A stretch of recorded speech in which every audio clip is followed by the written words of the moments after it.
Hello everyone, my name is Khalid Israel Exer with the next video of DBMS tutorial. इस video में हम select की command को देखेंगे। select की कमांड DML कैटेगरी से भी बिलोंग करता है। select की कमांड के थ्रू से हम डेटाबेस से डेटा को एक्सेस या रिट्रीव कर सकते हैं। हम जितने भी कमांड्स SQL में यूज़ करेंगे उसको हम दो प्लेटफॉर्म पे एग्जीक्यूट करेंगे, सिर्फ ये देखने के लिए कि माइक्रोसॉफ्ट के अंदर जितने भी प्लेटफॉर्म्स आते हैं उसमें जो भी SQL के कमांड यूज़ होते हैं वो सेम होते हैं। तो चलिए शुरू करते हैं। SQL मैनेजमेंट स्टूडियो के दरमियान डेटाबेसेस के दरमियान मेरे पास एक डेटाबेस एम्प्लॉयज़ DB SQL के नाम से मौजूद है और इसमें मौजूद tables, table children, table contact data, table employees, table gender, table pet types, table shares, कुछ टेबल्स मौजूद हैं। जब मैंने किसी टेबल्स के डेटा को एक्सेस करना हो तो मैं न्यू क्यूरीज में जाऊंगा और यहाँ पे सबसे पहले मैं क्या काम करूँगा, मैं उस डेटाबेस को सेलेक्ट करूँगा। Select employ DB SQL। ठीक है, सबसे पहले मैंने डेटाबेस को सेलेक्ट कर दिया। अब डेटाबेस को सेलेक्ट करने के बाद मैंने किसी भी टेबल के डेटा को सेलेक्ट करने के लिए सेलेक्ट की कमांड को यूज़ करना होगा। तो सबसे पहले मैं सेलेक्ट टाइप करता हूँ। सेलेक्ट टाइप करने के बाद मैं किसी भी टेबल के फील्ड्स को लिखूंगा, या फिर अगर जब मुझे फील्ड्स का पता ना हो तो मैं सेलेक्ट स्टेरिक करूंगा। स्टेरिक का मतलब है पूरे के पूरे टेबल को मेरे लिए सेलेक्ट करो। Select steric from table employees. अब मैंने यहाँ पे क्या कमांड दे दिया, मैं कह रहा हूँ सेलेक्ट करो मेरे लिए सारे के सारे डेटा को। स्टेरिक का मतलब है पूरा का पूरा जो टेबल है वो मेरे लिए सेलेक्ट करो। कौन सा टेबल? टेबल एम्प्लॉयज़, यानी टेबल एम्प्लॉयज़ के अंदर जितना भी रिकॉर्ड मौजूद है वो मेरे लिए सेलेक्ट करो। अब ये कमांड टाइप करने के बाद मैं क्या करूँगा, एग्जीक्यूट पे क्लिक करूँगा, या फिर शॉर्टकट तरीके से आप डायरेक्टली F5 भी प्रेस कर सकते हो। आप एग्जीक्यूट पे क्लिक करेंगे, देखिए यहाँ पे एक एरर आ रहा है। मैं इस नाम को फिर से लिख देता हूँ, टेबल एम्प्लॉयज़। ठीक है, फिर से एग्जीक्यूट कर देते हैं। देखें पूरे के पूरे रिकॉर्ड्स को मेरे लिए शो कर देता है सेलेक्ट की कमांड। अब यहाँ पे अगर आप देखें तो ये कुछ ज़्यादा इंफॉर्मेशन है। अगर मुझे सिर्फ स्पेसिफिक चीज़ों को देखना हो तो तब मैं क्या करूँगा, तो ये जो स्टेरिक है, स्टेरिक को हटा दे और यहाँ पे आपने क्या करना है, फील्ड नाम देना है, फील्ड्स नेम देना है। यानी मैं कहता हूँ surname, house, street and country. यहाँ पे मैंने R नहीं दिया हुआ है इसलिए मैंने कंट्री लिखा हुआ है। ठीक है, ये लिखने के बाद फिर से मैं एग्जीक्यूट कर देता हूँ तो देखिए मेरे पास सिर्फ सरनेम आ रहा है, हाउस आ रहा है, स्ट्रीट आ रहा है और कंट्री के रिकॉर्ड्स आ रहा है। ठीक है, अब एक और चीज़ यहाँ पे मैं आप लोगों को दिखा रहा हूँ। अगर मैं ये सब हटा के यहाँ पे वापस स्टेरिक लगा दूँ, यानी पूरे के पूरे डेटा को मैं सेलेक्ट कर दूँ, तो ये देखिए यहाँ पे फर्स्ट नेम। अगर मैं फर्स्ट नेम यहाँ पे एक्सेस करना चाहूँ तो फर्स्ट नेम, सरनेम, हाउस। ठीक है, जब मैं एग्जीक्यूट करूँगा तो ये एक एरर देगा। ठीक है, यहाँ पे देखिए एक एरर आ रहा है क्योंकि यहाँ पे फर्स्ट और नेम के दरमियान एक स्पेस आ रहा है जो कि SQL कमांड में अलाउ नहीं है। तो यहाँ पे इस चीज़ को, इस एरर को इग्नोर करने के लिए आपने क्या करना है, इसको ब्रैकेट्स के दरमियान लिखना है। इस एक नेम को आपने क्या करना है, ब्रैकेट्स के दरमियान लिखना है। ठीक है, जब आपने ये ब्रैकेट्स के दरमियान लिख दिया, अब फिर से एग्जीक्यूट करें तो देखिए आपके पास डेटा आ रहा है। ठीक है, अब ये तो SQL में हमने सेलेक्ट की कमांड को देख ली। अब हम देखते हैं इसको एक और प्लेटफॉर्म पे इसी कमांड को चेक करते हैं। ठीक है, ये मेरे पास एक्सेस है। ठीक है, अब एक्सेस के दरमियान मैंने उसी टेबल्स की कुछ क्यूरीज बनाई हुई हैं। तो अब यहाँ पे हमने सेलेक्ट की कमांड को चेक करना है। Select steric from table employees, ठीक है, क्योंकि मेरे पास ये है टेबल एम्प्लॉयज़। मैं क्या कह रहा हूँ, पूरे के पूरे डेटा को जो कि एम्प्लॉयज़ टेबल एम्प्लॉयज़ के दरमियान मौजूद है उसको क्या करो, सेलेक्ट कर दो, यहाँ से रन कर दो। देखें सेम वही कमांड और आपके पास पूरे का पूरा रिकॉर्ड हाजिर है। यहाँ से वापस मैं एसक्यूएल व्यू में आता हूँ और अब मैं क्या कर देता हूँ, यहाँ से फिर वही first name, surname, street, country, ठीक है, और फिर से रन कर देता हूँ। ठीक है, मेरे पास country, street, surname and first name का रिकॉर्ड आ रहा है। ठीक है, अब इस बात से साबित हो गया कि जो भी माइक्रोसॉफ्ट के अंदर जितने भी प्लेटफॉर्म आते हैं जो कि एसक्यूएल सर्वर को यूज़ कर रहे हूँ, तो उसके जो कमांड्स होते हैं वो सब के सब सेम होते हैं, चाहे वो एसक्यूएल मैनेजमेंट स्टूडियो हो या एमएस एक्सेस हो। अब यहाँ पे हम एक और कमांड को देखते हैं। अब हम देखते हैं सॉर्टिंग को। देखो सेलेक्ट की कमांड से जो भी हम डेटा को सेलेक्ट करते हैं वो किस ऑर्डर में आते हैं, प्राइमरी की के ऑर्डर में आते हैं। तो नेम ऑर्डर्स में लाने के लिए हम कौन से कमांड्स को यूज करते हैं, सॉर्टिंग की कमांड्स को। चलिए सॉर्टिंग को देखते हैं। यहाँ पर देखें जो नेम आ रहा है वो किस ऑर्डर में आ रहा है, प्राइमरी की के ऑर्डर्स में। सबसे पहले हम देखते हैं प्राइमरी की के ऑर्डर में किस हिसाब से आ रहा है। स्टेरिक लगा लो। देखिए ये जो आईडी है 1 2 3 और यहाँ पे जो है आपके फर्स्ट नाम देकर आप यही इसी आईडी के हिसाब से ये सॉर्ट हो रहे हैं, इसी आईडी के हिसाब से ये ऑर्डर में आ रहे हैं। अगर मुझे चाहिए हो कि यहाँ सबसे पहले ए वाले नाम्स आ जाए, फिर बी वाले, फिर सी वाले, फिर डी वाले, और ऐसे होते होते आखिर में जेड वाले आ जाएं, तो इसके लिए मुझे क्या करना होता है, क्या करना होगा, मुझे कमांड्स को सॉर्ट करना पड़ेगा। ठीक है, मैं कहता हूँ select steric from table employees order by what, order by surname. जो सरनेम आ रहा है उसको मैं ऑर्डर में लिखना चाहता हूँ। तो इस कमांड को एग्जीक्यूट करें तो यहाँ पे आप सरनेम को देखें, सबसे पहले बी आ रहा है, फिर सी आ रहा है, फिर डी आ रहा है, फिर एफ आ रहा है, फिर जी आ रहा है। उस तरह होते होते ये डब्ल्यू पे जा रहा है। ठीक है, अब आप सरनेम की जगह में फर्स्ट नाम दे देता हूँ, फर्स्ट नेम दे देता हूँ। अब एग्जीक्यूट करें तो ये देखें अल्बर्ट से शुरू होके एलेक्स, फिर एंड्रे, फिर आर्थर, फिर बेन, फिर क्लेयर, डेनियल, यानी पहले ए आ रहा है, फिर बी आ रहा है, फिर सी आ रहा है, फिर डी आ रहा है। तो इस तरह होते होते ये कहाँ तक जा रहा है डब्ल्यू तक जा रहा है। और फिर अगर एक्स था तो एक्स आ जाता, वाई, फिर जेड। अब इसी कमांड को हम एमएस एक्सेस में देखते हैं। ठीक है, एमएस एक्सेस में हम एसक्यूएल व्यू में आ जाते हैं और यहाँ पे सबसे पहले देखें हमने सेलेक्ट की कमांड दिया हुआ है, first name, surname, street and country. ठीक है, अब इसी चीज़ को मैं क्या करता हूँ, ऑर्डर में देखना चाहता हूँ, ऑर्डर बाय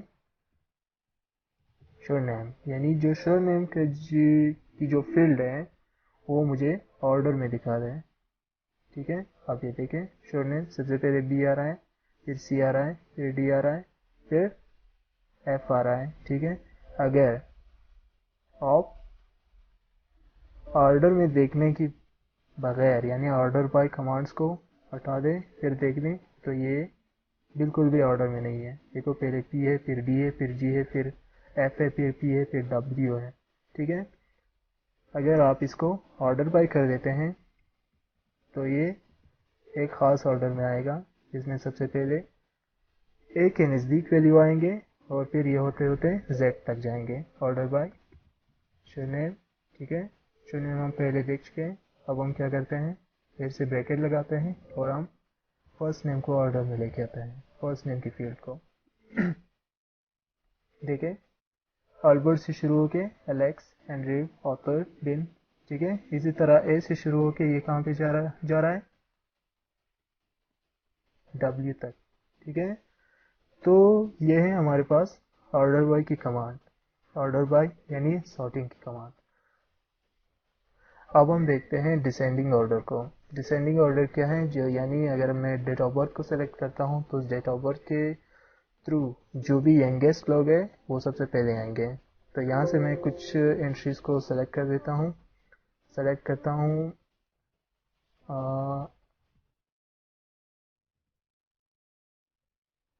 फर्स्ट नेम को,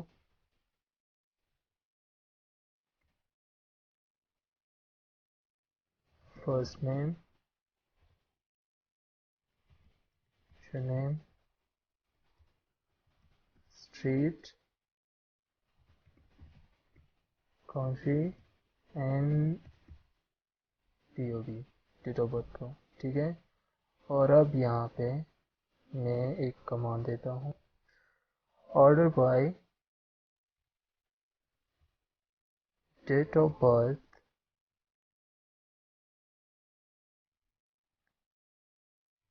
डिसेंडिंग ऑर्डर में, ठीक है। यानी जो यंगेस्ट लोग हैं वो सबसे पहले आ जाए, ठीक है। अब यहाँ पे देखें 1982 जो कि सबसे पहले आ रहा है, फिर 1981, फिर 1980, फिर 1980, फिर 1979। देखें जो सबसे यंगेस्ट है वो आखिर में आ रहा है, ठीक है। और जो सबसे ओल्डेस्ट है वो पहले आ रहा है, ठीक है। तो इसी तरह आप असेंडिंग और डिसेंडिंग ऑर्डर में किसी भी फील्ड्स को लेके आ सकते हैं, वो भी सेलेक्ट और ऑर्डर बाय स्टेटमेंट के थ्रू, ऑर्डर बाय कमांड के थ्रू, ठीक है। अब हम देखते हैं वेयर क्लॉज को।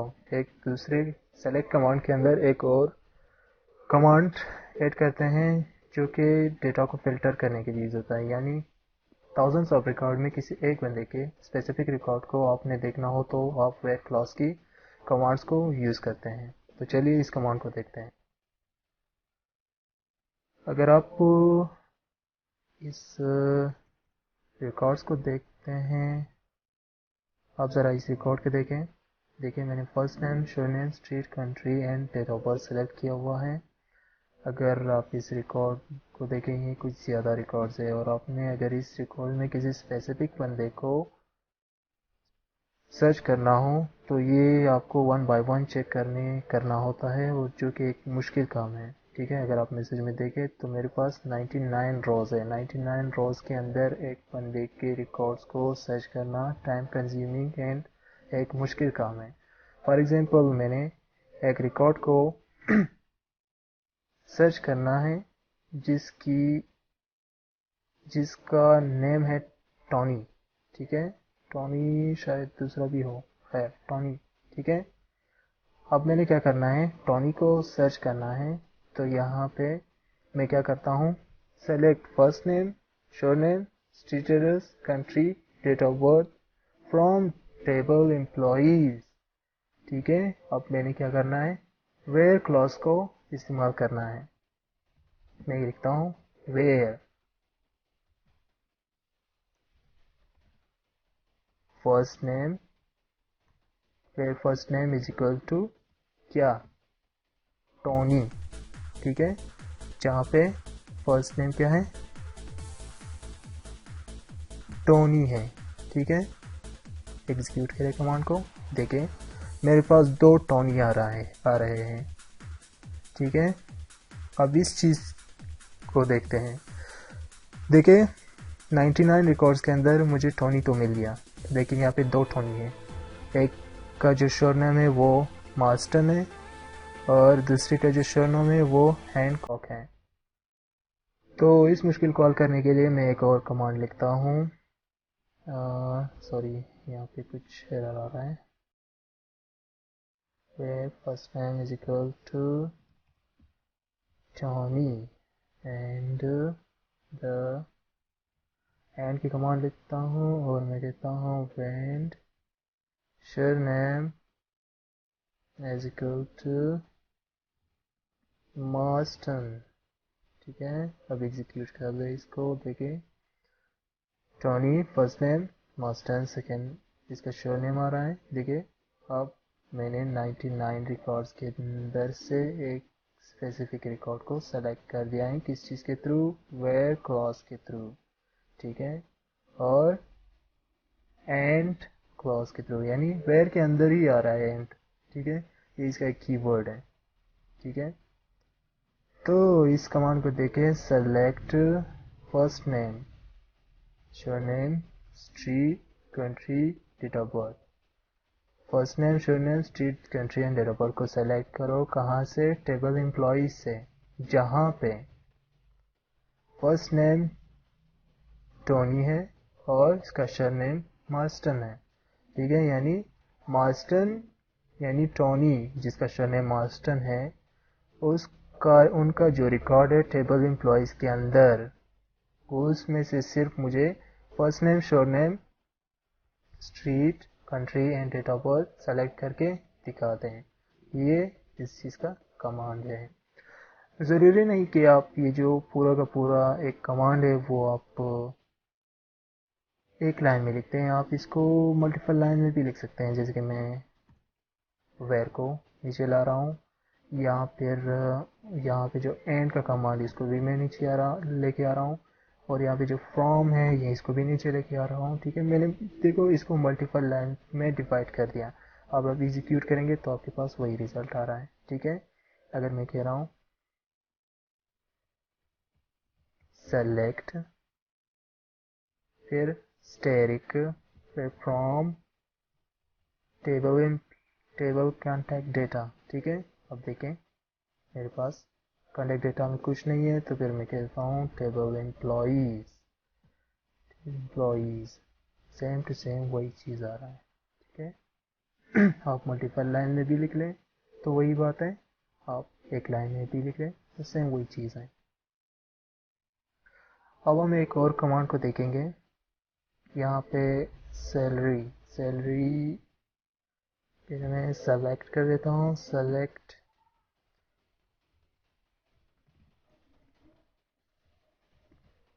Surname, street, email and salary from table employees। ठीक है, एग्जीक्यूट कर देते हैं। अब यहाँ पे मैं क्या कर देता हूँ, एक और वेयर क्लॉज की command, where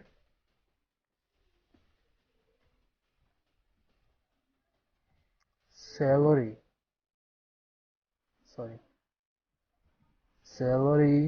is less then